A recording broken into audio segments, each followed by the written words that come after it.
very little nutrition. Mm-hmm.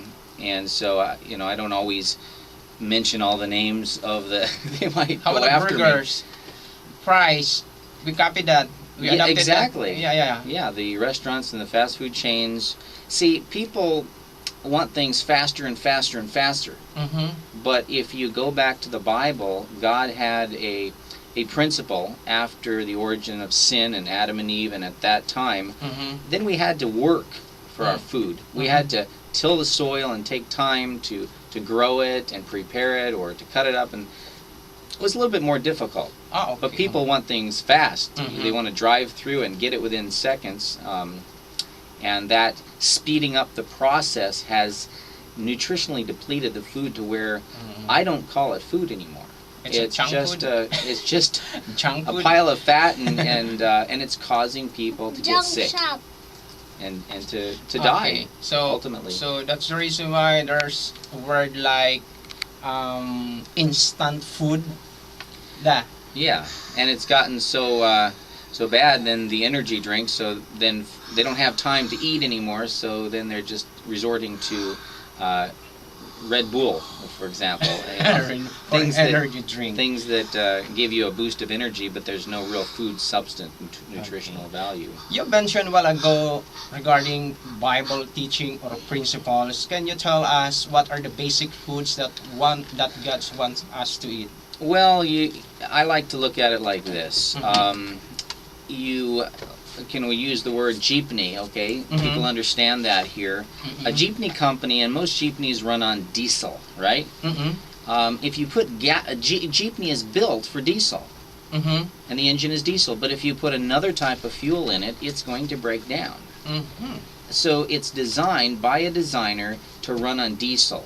Our body was designed by a designer to Mhm. run on a specific kind of fuel that you can find in the Bible, Genesis 1:29. Mm-hmm. That's the first It's verse the that word talks paper. about what God is giving us for food. And it says anything and everything that has a seed within itself. Mm-hmm. Basically fruits. Fruits. Okay, number one, fruits. To make it clear, so one is fruit. So Yeah, and the exact in King James in English, behold, I, God is saying, have given you every herb-bearing seed that is upon the face of the earth. That shall be your meat. Mm-hmm. Meat doesn't mean animal, it means food. Okay. Yeah. Okay. That's clear. So after a while, the herbs, the leaves were giving for the healing of the nation. And so that was What does it mean? the leaves. Leaves. Okay. Well, that's the vegetables, basically. Vegetable. Okay. So fruits, grains, nuts, vegetables. The fruit actually, grains, nuts, fruits, anything with a seed, that is considered the fruit, the offspring of the plant. So that's where the nutrition is, but then leaves were given, and so we have leaves. So the Bible talks about a specific diet Mm-hmm. and a lifestyle, which is tilling the soil, working in the garden, working on the farm. And we find, and I'm not trying to jump ahead here, but we find that that diet and that lifestyle has been really the cause of the group that I'm from Mm-hmm. in California Mhm. as being noted by National Geographic as one of the 3 healthiest groups of people on planet Earth. Wow. And you can Can read you that. tell more about that?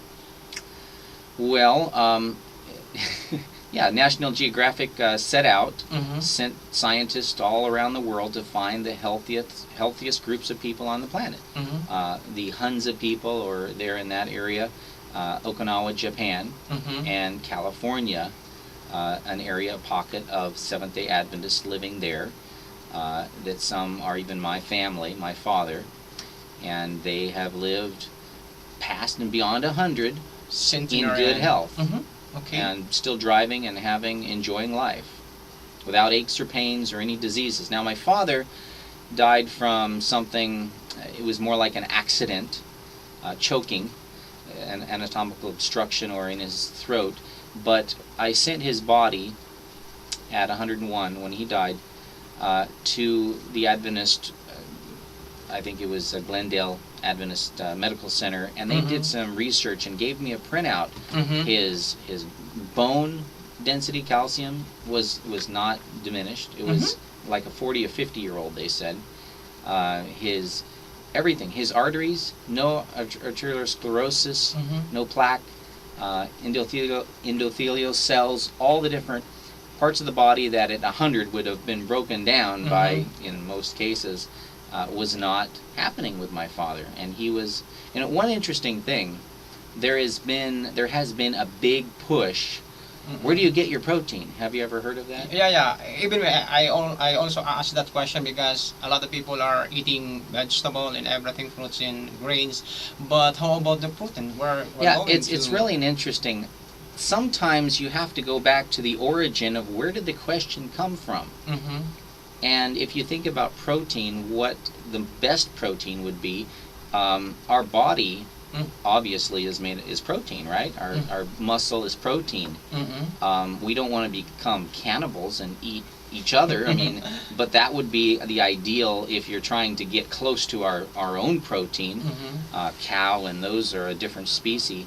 But you find that, and in nature you look at the biggest animals, elephants and those big animals, they eat vegetables, grasses, and that happens to be the best source of protein to eat. It is a good protein. Actually, there was studies done to find protein deficiencies on planet Earth. And you know where they found protein deficiencies? In Ethiopia and in countries where they were starving to death. You see, protein deficiency is almost unheard of on planet Earth, except in places where people are hungry and starving, because food has protein in it. So the origin of that came from a shift with our country, the United States, trying to create an affluent, rich, wealthy America. And that was over 100 and some years ago, or maybe 200 years ago, because eating meat was a sign in Europe, of course, of wealth.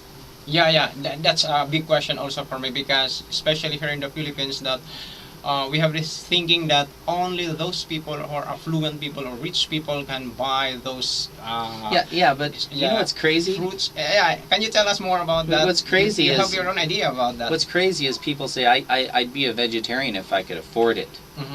It is so much cheaper to be a vegetarian than eating animals. Just look at how much it costs per kilo, and but also you look at where do you place your value. If you're putting it on pesos or dollars, that's not so good. But if you put it on your life, that's where I put my value.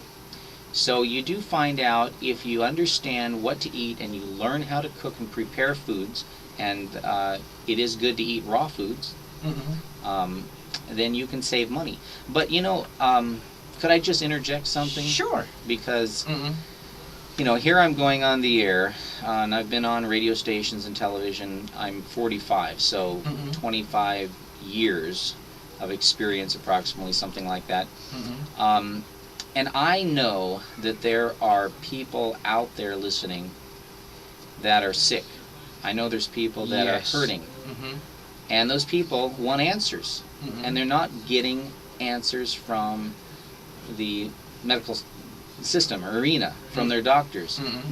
And I want to make sure and clarify here that I believe in doctors and I believe in hospitals, and I think they're a great institution, and I think the government, in many cases, not all, of course, there's not perfectness with all governments, of course. Wherever there's money, there's going to be some corruption. But we need the doctors. I appreciate them. We need the hospitals, especially with accidents. But when it comes to cancer, heart disease, diabetes, stroke, and you've printed out 10 of the major causes of diseases, when it comes to those, there is answers, and they're not coming always. They do sometimes by a few doctors who extend their schooling. Okay, Dr. Dean Ornish is one. Dr. T. Colin Campbell was one of the pioneers. Dr. Caldwell Esselstyn. These are doctors, MDs,